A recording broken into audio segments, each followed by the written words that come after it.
Welcome to the NonStatic Podcast, where we explore how to keep moving forward when motivation feels distant. Here, we dive into finding peace and fulfillment in a busy world, discovering how to embrace life's and opportunities to live with purpose and joy. My name is John, and co-host Dr. Josh Beulke. Josh, Howdy. how you doing? Good, how are you? Good. How was your weekend? Good, just fine. Yeah? Yeah. What'd you do?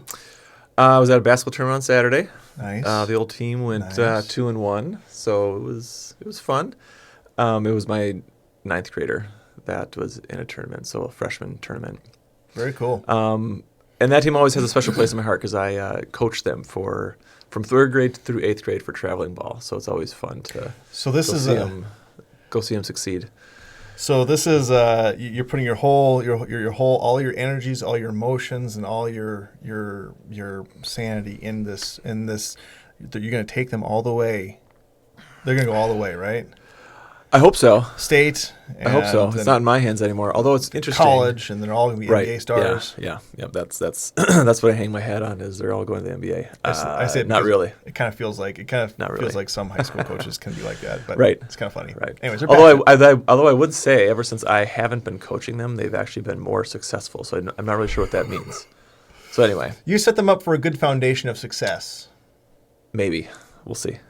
You taught them the technique, and they had the opportunity to hone the skills. Yeah. That you taught them, and so now you get to see it fly. It's actually kind of fun because my son, the one who was playing is my middle son, my ninth grader, and the first two they went 2-1 at the tournament, and my first two games, my son was atrociously bad with shooting. I mean, he went 0 for 100,000 with his 3-point shots. Nice. He had a total of I think 6 points over the first two games. Just atrocious shooting, and the few points he did have were just prayers in the lane. But he still had an impact on the game as far as his guard play and whatnot. But in the last, I told him after each game, I said, "You got to keep shooting. You got to keep shooting." Because according to Wayne Gretzky, you miss 100% of the shots you don't take. That is 100% true. But anyway, in the last game, he ended up going 4 for 4 from the 3-point line and finished with 16, or from the 3-point line and finished with 16 points. Dang. Yeah. So he. Jeez. So it's just kind of it was Stud a good muffin. Well, I'm not bringing it up because he's a stud muffin, and he's probably not going to the NBA, but right. It was a good learning opportunity for him to kind of pay attention to or talk about, when you're going through adversity or difficulty or challenge or barriers, whatever term you want to use, to just kind of keep pushing through. If he had allowed himself to give up on shooting or his offense, for example, he wouldn't have had nearly the impact that he did in the last game. So it was just kind of fun one. You got to work through the hard seasons, and when you don't really know what you're doing, you're not really good at it. And that's just the only way you can get better is by failing. Yeah. There's a book by John Maxwell I love reading. It's called Failing Forward. Yeah. And I actually haven't read that one in a few years. I probably should do that. I should learn how to fail better. But anyone who doesn't want to fail, which is pretty much everybody, the book is really great in providing context on what failure is and why you must fail. And you need to fail often. Yeah. Well, I think we fail plenty every week on this podcast. So hopefully we're failing forward. We just need a few more likes and a few more ratings to make us feel better about ourselves. I don't know. I think we're doing pretty good this is fun. For being amateurs and is there a level for below amateurs though? Like, is there an amateur status, like sub-amateur status? Like, would that be elementary status maybe? That would be like imposter or imposter. There's got to be something chameleon below amateur, or shill or not whatever. A shill. No, that's not that. An imposter. Yeah, We'll say imposter. Sure. Yeah. It's fine being an imposter. But everyone starts out with imposter syndrome. I think when they're starting out something new, I think at least it's possible. Yeah. Like, what am I? Sometimes I feel like, well, what am I doing being a business owner? I don't feel like I deserve it. I don't. Yeah. I think that's or even being a parent. Like, I'm a terrible parent, and I don't have any business being a parent. There's so many other better ones. I think no matter what you're doing, you can have the imposter syndrome. Right. But it's all perspective. Exactly. I think. I agree. Yeah. I agree. So we tried doing this. We tried doing there. If you guys noticed, I mean, those of you who are just ravenously waiting for our podcast. Oh man, all two of you. We're growing. John hates it when I make that joke. But We're growing though. I think we're averaging 2 or 3 new subscribers every couple of days. Which is really That's good. Cool. That's cool. Really good I'll take it. Yeah, really good for someone just for us. We're just starting out. Yeah. And short podcasts. I don't know. Yeah, we did try recording it last week, and I had some kind of upper respiratory virus, and I had coughing fits repeatedly. It was terrible. It was really bad, and I was on my A game. Yeah, you were on your A game. Yep, relatively speaking, it's all relative. Yes. But Tasha, the person who does our editing and stuff, was graciously going to try to patch it all together somehow in between my coughing fits, and so I made a command decision that I'm not sending that out. She did admit it was pretty bad. It was horrific. I couldn't even finish a sentence. But I'm a little better now, all better. Hopefully no coughing fits today. So counting on you, Josh. Here, I mean, we can't go 0-2. Right. Like as we said before, it's okay to miss one, but you can't miss 2 in a row. Never miss twice. According to the great James Clear. That's right. Yeah. He tries not to miss twice. Who we're gonna be seeing in person this year? Is he gonna be there? Spring. Is he? Yeah. We're going to a leadership conference in. Is it April or May? May. Okay. Josh and I are going to a leadership conference with the Ramsey Network. Yeah. Their summit. We've been going there since. Gosh, this is gonna be our 4th year or 5th year. 4th or 5th at least. It was when there was still a bunch of masks. Yes. Dealing with that. It was right at. It was right when things started to open up. Our first event. Right after COVID, right? Well, it was still going. We're still dealing with COVID right. because it was right after the AT&T Stadium for the Dallas Cowboys was built, and it was finished during COVID. Was it really? Yes. I didn't know that. And we were actually in the Ramsey Summit opening ceremony, which was on the AT&T Stadium floor, which was absolutely incredible. Yeah, it is pretty cool.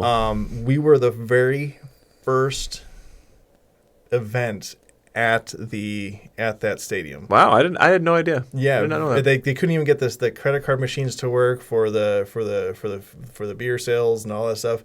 Like, we're just kind of figuring this out. So brand spanking new. I didn't know that. Yeah, I was there, but I didn't know that. Yeah, I don't even think. And we got to meet John Deloney in person, Dr. John Deloney. Yeah, that was cool. He's kind of my. Yeah, he's one of the guys. Dr. John Deloney. He's a Ramsey personality. He's also he has a double doctorate, or I know he's a psychologist.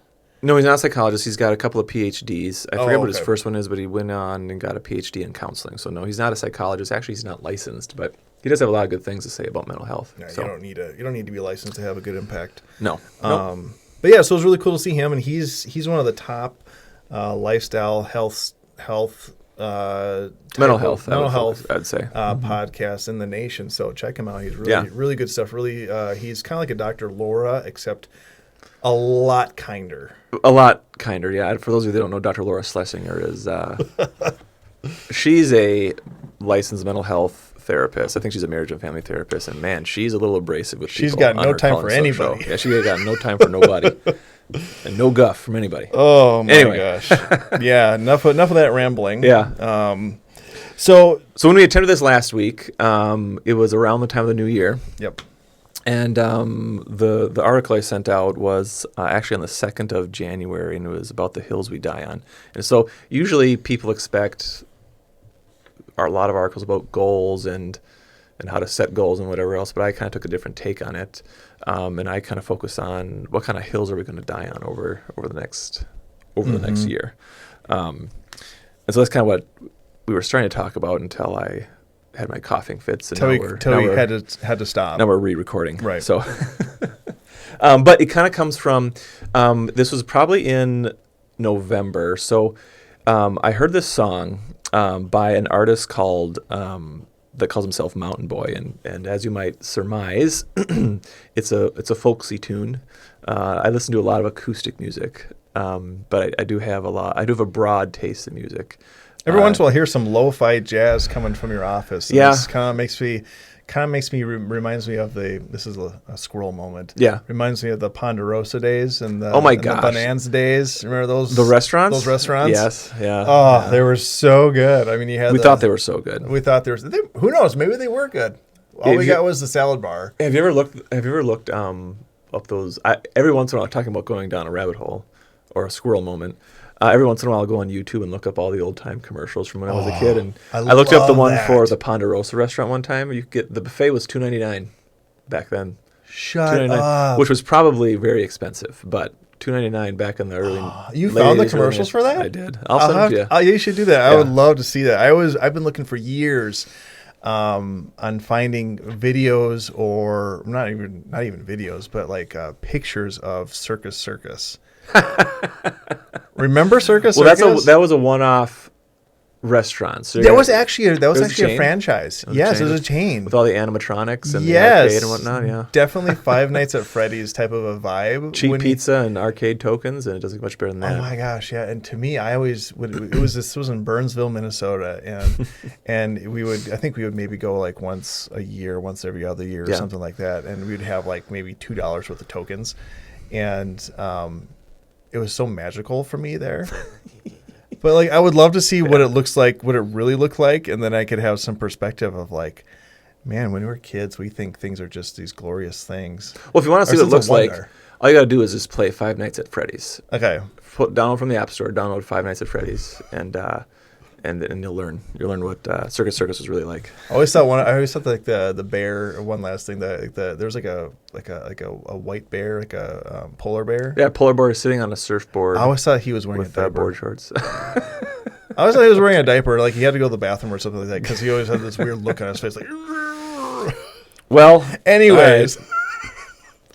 Anyway, I don't know how we come back from that. But anyway. Hills We Die On. Yeah. Circus. So this song by Mountain Boy, and I linked to it in the newsletter. But anyway, it focuses, this song that I listen to it frequently now. It's kind of on repeat, so it's probably going to make my 2025 most listened songs. But anyway, the song focuses on a really young relationship. And Mountain Boy, I looked him up, he's 29 years old. And so this song was obviously written in response to a relationship he had or was aware of.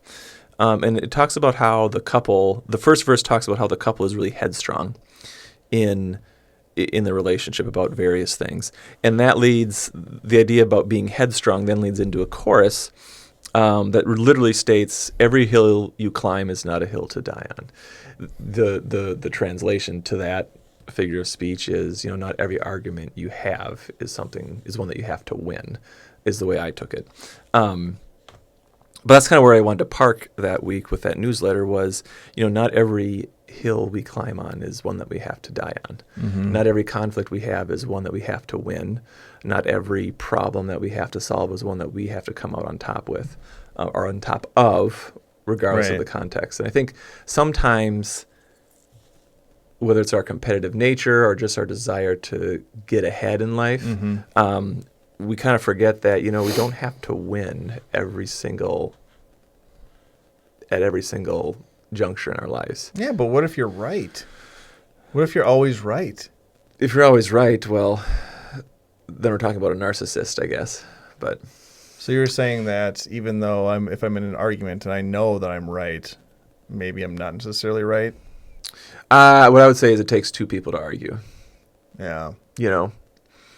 I think people just need to see my way. I think, well, if you talk about, you think everyone needs to see your way. Okay, John. I can talk to your wife later and give her some. Okay. No, maybe don't do that. Give her some empathy. But if you look at relationships, the concept of do you have to die on every hill is every conflict that you have with our partners one that we have to win? And the answer is no. No. When you look at relationships, it's all about the goal of a relationship is to come together for the mutual benefit of both, and really that's what makes relationships great. It's not what you get from them, it's what you give to them. And really, when you look at an argument, if an argument or a fight, most of the time when there's conflict, it's because we're trying to get something for ourselves, mm-hmm. rather than trying to give to the other person. if in relationships we always put the other person first, there'd be a lot less conflict and a lot less hills to die on, so to speak. That's what I try to tell my oldest daughters, Ava and Sophia. I mean, they're 7 and 5. Yeah. You know. I tried telling, they're always fighting. They're always like, well, Ava had this, or Ava has more of that, or Sophia is always doing this to me. And I just try telling them over and over, guys, just be nice to each other, be kind to each other. If someone asks for something of yours to use, it's not going to hurt to share it as long as you get it back. But I do know that like at that age, kids, their toys is like treasure. It has like like an incredible value to them, and so you think about, I have to kind of reconcile that a little bit. If you think about a child, kids are really powerless in their lives. They have no autonomy. They have no ability to make any decisions for themselves. Everybody tells them what to do. They're told when to go to sleep, when to eat, when to use the bathroom, when to go to school. They're told when to stand up, when to sit down, when to play, when to sit still. Every single part of their lives is kind of structured. And so it's the natural tendency is for someone, when every other part of their lives is structured in some ways, they're going to try to control what they can control. And I'm not advocating for kids to have no structure, because they need that. That's why they need parenting, and that's why there's parents, is to provide the structure and training and whatnot. But that's kind of where it comes from, is they're seeing control exerted on them in other areas of life, and so they're trying to exert control in the areas that they can. And kids are inherently selfish. We all are inherently selfish. Right. And at a young age, we don't know how to regulate that tendency. Yeah. Some adults, and I'm sure we've all met them, never learned how to regulate that tendency to be self-serving. Right. But that's part of parenting, is knowing that it's going to happen and not necessarily trying to prevent it, but steering and guiding them. So if they're always fighting, and I guess for every time they need to or someone takes one of their things, that's a hill for them to die on, more or less. I mean, but like, how should parents handle that when your kids are fighting like that? There's so often, it's all the time, fighting about because so-and-so took my toy, or so-and-so's not playing with me, or this, that. Do you just let them kind of like figure it out on their own, or? Well, it depends on the age of your kids, of course. 7 and 5. I would argue that at 7 and 5, conflict is just a part of sibling. That's just part of learning to live with another person. The number one thing you can do is distract kids. So if there's a fight over so-and-so won't play with me, well, I can't force someone to play with you. Let's come on over here and focus on this. So it's more about removing the focus rather than necessarily resolving that conflict, because you're not going to resolve a conflict between a 7 and a 5-year-old about what you're playing with or who's not playing with who. The best goal is just to move them on to something else. Certainly there's things that are non-negotiables. So if Ava decides to beat on Sophia, for example, then you got to address the behavior of, no, we don't resort to physical violence, even though your younger sister probably deserves it.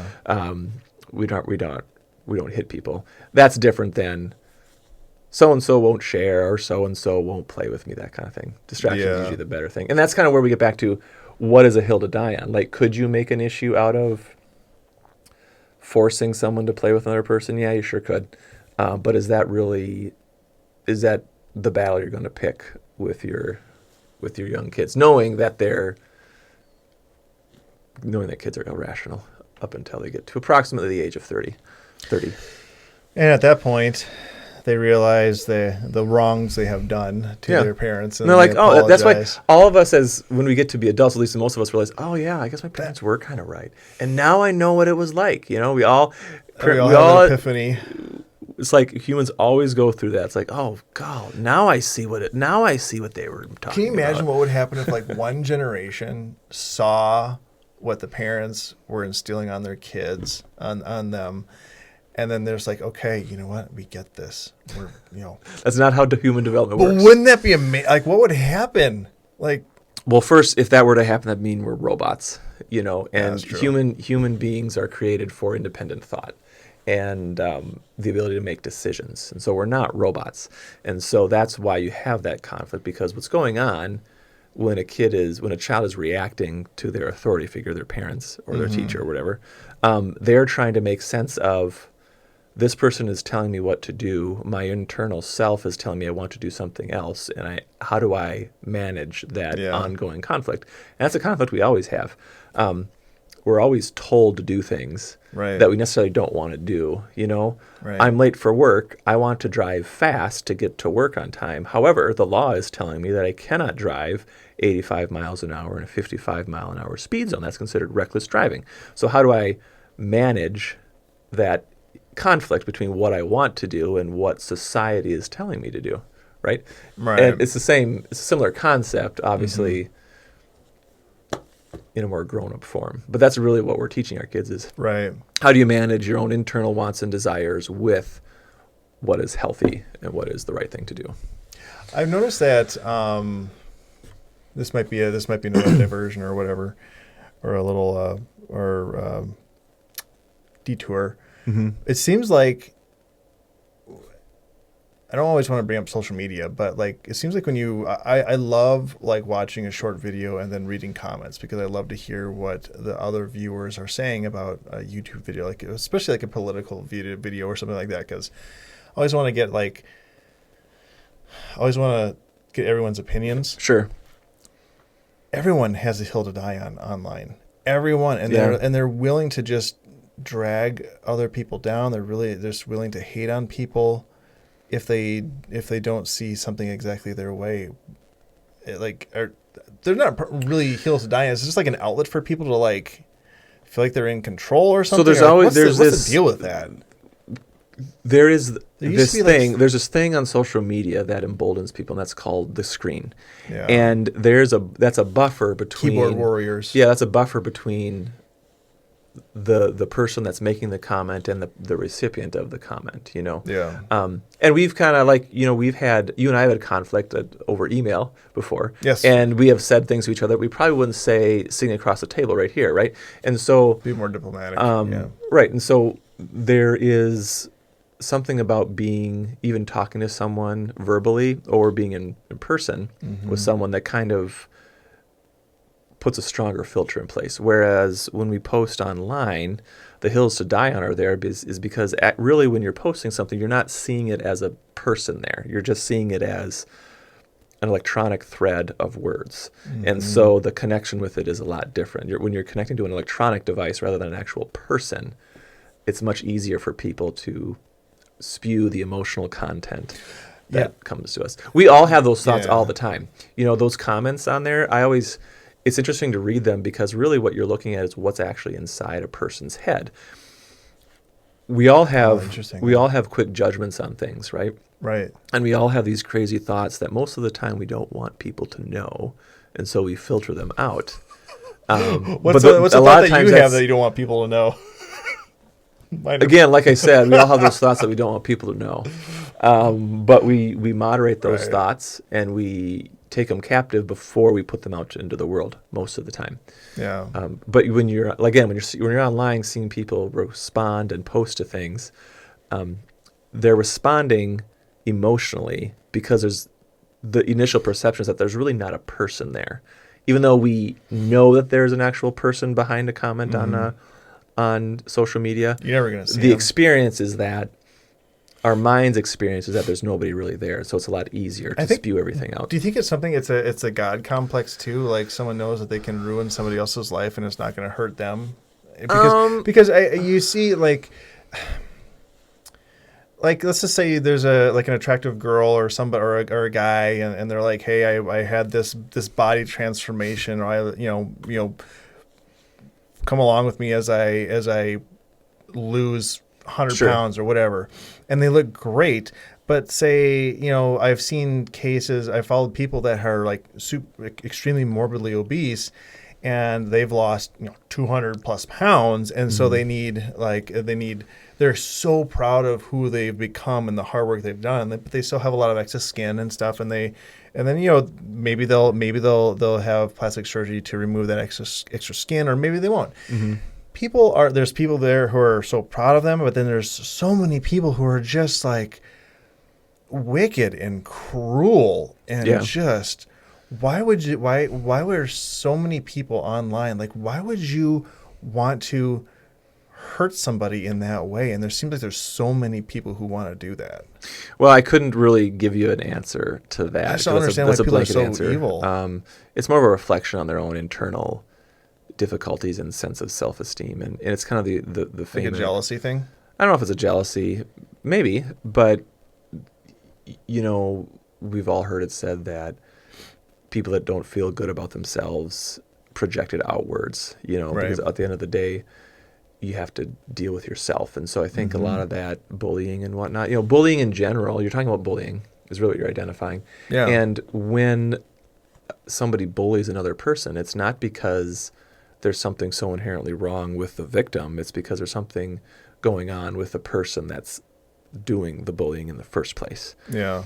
So that's really in my mind, that's what I think about. Sure. Is what's going on in that person's lives, that they feel so terrible about themselves that they have to then project that onto somebody else. So I always found joy and fulfillment in encouraging other people instead of tearing them down. So it's just a foreign thing to me. But you're not a miserable person. So and I know we're kind of really digressing, but you're not a miserable person. I appreciate that. Most people, like a lot of people that tend to lash out, and I would add that it's a very small portion of the population that actually do those kinds of things.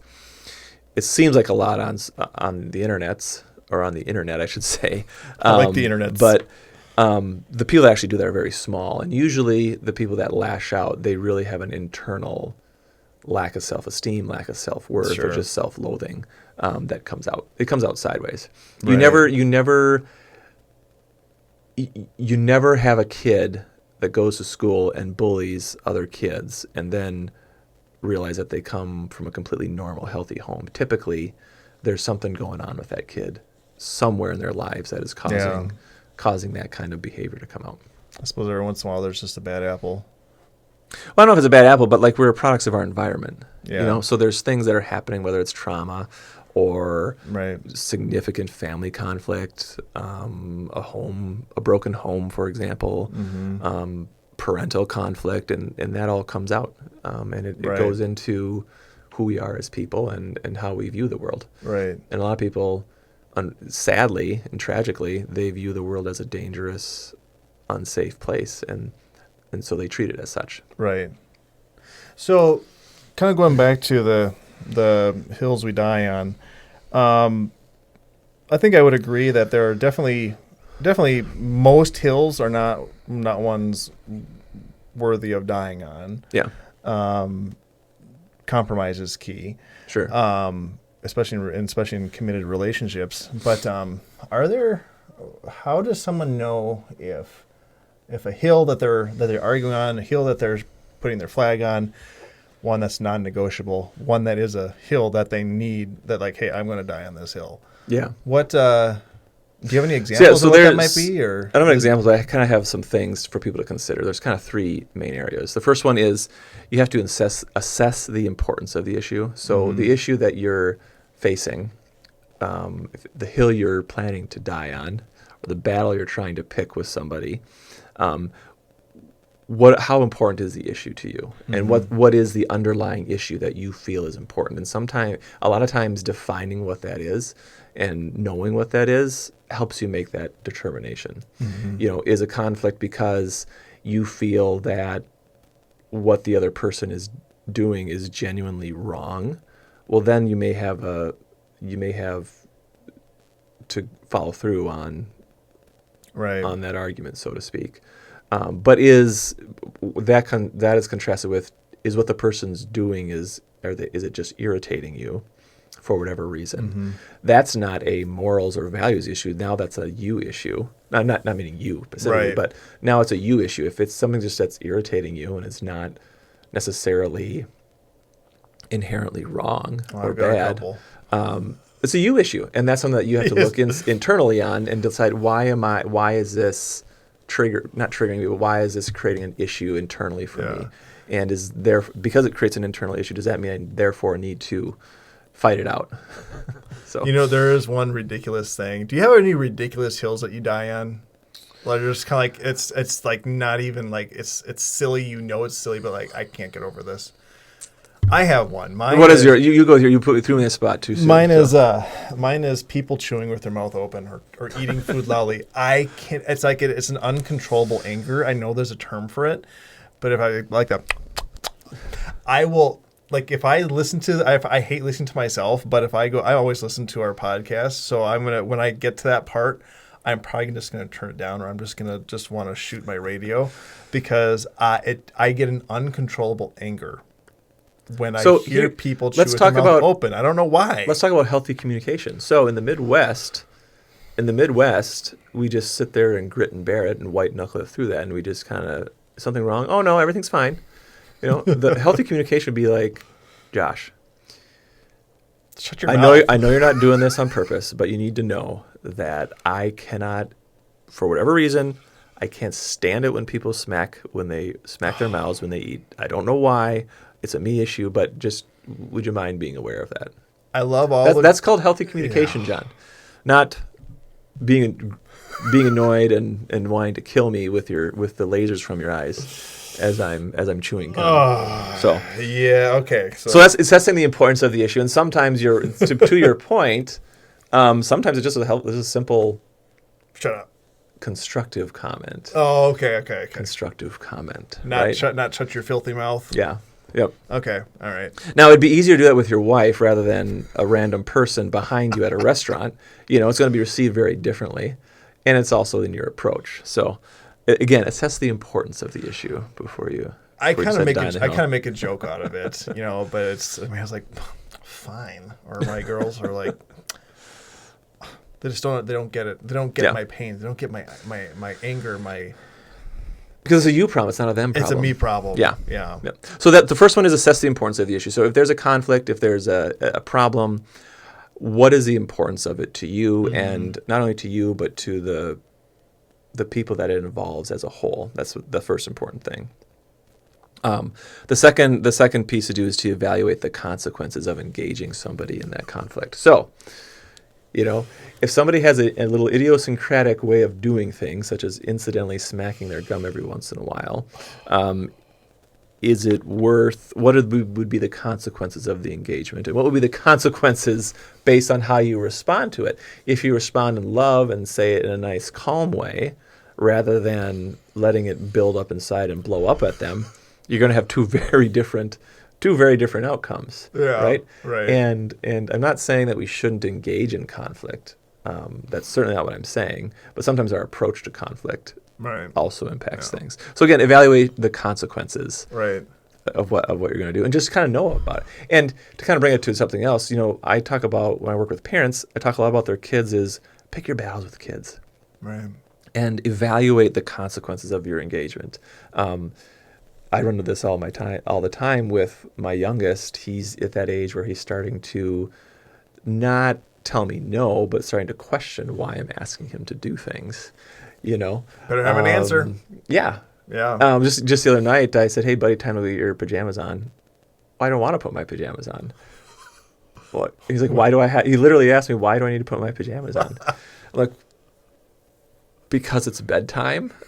And it started to kind of grow into this conflict. And they said, I just don't want to put my pajamas on. I'll put them on right before bed. I'm paraphrasing. I'm like, yeah, that's fine. At the end of the day, it's like, well, is putting on the pajamas going to create a problem? Is that going to cause a lasting effect on him, whether or not he puts his pajamas on at 6 o'clock compared to 8 o'clock? No. And so I just picked that battle. Okay, bud, you don't have to put them on now. That's true. Good point. So that's kind of, you had to think about the consequences, and is it worth diving into it? Some things are worth diving into as far as conflict goes, but other ones are not. I'm just encouraging people to think about that.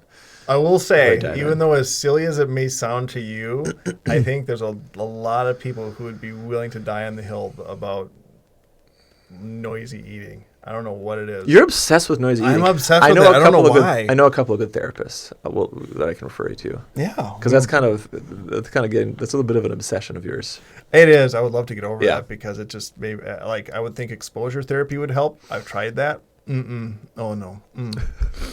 Maybe some DBT or CBT stuff. Do you want to? You asked me what the hill did I die on? Yeah. What's your hill? This is the humor. This is the humorous one. Is if I ask someone a question and they respond, I don't know. Oh. And I get that a lot. I get that fairly often, and I just kind of like, oh, okay. Right. How do you not know? Give me something. Give me something else. Another one I have is when people say okay instead of yes. Mm-hmm. Why? That's the same thing.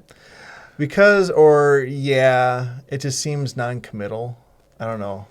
I think when people say that, like when people say I don't know to me, like if I'm asking my son, hey, what are your plans for it? I don't know. They're kind of feeling. I think a lot of times a comment like that is more about I'm trying to feel out the situation to see what is acceptable here. Yeah, it could be. Man. So okay. Anyway, so the first thing when you're deciding what conflicts you're going to take on is one, to assess the importance of the issue. Is it important to you? Does it tap into your values? That's what's most important to consider. Yep. 2 is evaluate the consequences of engagement. So if something is important to you, you decide that it is important for whatever reason, that it taps into some kind of internal value of yours that you feel you need to follow through on, then you need to evaluate the consequences of engaging with it. For example, if we decide that it's very important that our kids put on our pajamas at such and such a time before bed, and you're aware that on this particular day, your young child did not sleep very well the night before and is tired and cranky, you need to evaluate the consequences of trying to force the hand of a 5 or 6-year-old to put on their pajamas when they're already tired, cranky. You have to kind of assess. You have to assess the battle, right? Yeah, you have to assess it. Right. And the last one is based on that, is to reflect on different alternatives and flexibility. So based on that, based on your values, based on what you find to be important, what's the ability what are the alternatives possibly, or different ways of doing things? And how can you be flexible within, not compromising on your values, but having some flexibility with how you get to a place of mutual agreement. So those are kind of the 3 areas that I encourage people to think about before they dive into a hill that they want to die on, or climb a hill they want to die on, I should say. Are you proud of me for actually letting you finish those 3 points finally? I am. Yeah, it was long. It took about 30 minutes to get there, but I finally let you finish that. A lot of digresses. So maybe Tasha, if when you look at this again, if there's if we need to kind of summarize it in the description part of the podcast, make it easier for people, maybe we need to do that. I don't know. We'll see. Yep. Do you have any other final words, Josh? Just not every hill is a hill we have to die on, and a lot of people. Some people may interpret that to mean that you give up on stuff, and that's not what I'm saying. Yeah. I'm just asking us, I'm encouraging us to be intentional about what we say and do, and ultimately how we approach conflict. There's always going to be conflict because there's always going to be different perspectives, and just kind of knowing what hills we want to die on in our relationships, whether it's at work, at home, or even at school, is important to know. And the last one I want to mention is the ability to determine what conflict or barriers from which we will not back down is based on our own internal values and principles. And so that's where it's really important to kind of know where you stand as a person. I'm not advocating that we compromise on our values. I'm actually advocating that we actually know what those values are intently to then be able to make this assessment, based on the conflict, based on our internal values and morals. What is a non-negotiable that we're not willing to give up on? Yeah. Okay. Those are all good things, Josh. I got nothing else. All right. That's all I got for you. If you're interested in that song that inspired this whole hearty conversation, it'll be linked in the notes. Yeah, absolutely. It's DAIS or I don't know how to. I never know how to pronounce that. DAIS. DAIS. DAIS by Mountain Boy. Awesome. Well, I'm gonna look. I'm gonna listen to that one. Yep. Haven't had a chance to yet, but we'll certainly do that. So thank you guys for tuning into this episode of the NonStatic Podcast. I really do appreciate that you guys are willing to take out 30 minutes of your day to listen to us, to hear us ramble and joke around and just have some fun. If you like to stay connected and dive deeper into finding peace, focus, and fulfillment in your life, be sure to sign up for the NonStatic newsletter, as well as our podcast at www.nonstatic.org. And then remember, if you are someone you know is struggling with mental health or substance use, give us a call or reach out to someone in your area to get the help that you need. You are worth it. Don't ever let your mental health or your addiction take over your life, because you can get help. I would say don't let it get in the way of living a fulfilling life. Correct. There we go. That's what I meant to say. You said it right. So. Yep. All right. Well, thank you guys, and be sure to share this with other people that you know that might benefit from this. And we're looking forward to seeing you on the next one. So take care and keep moving forward. Enjoy the journey.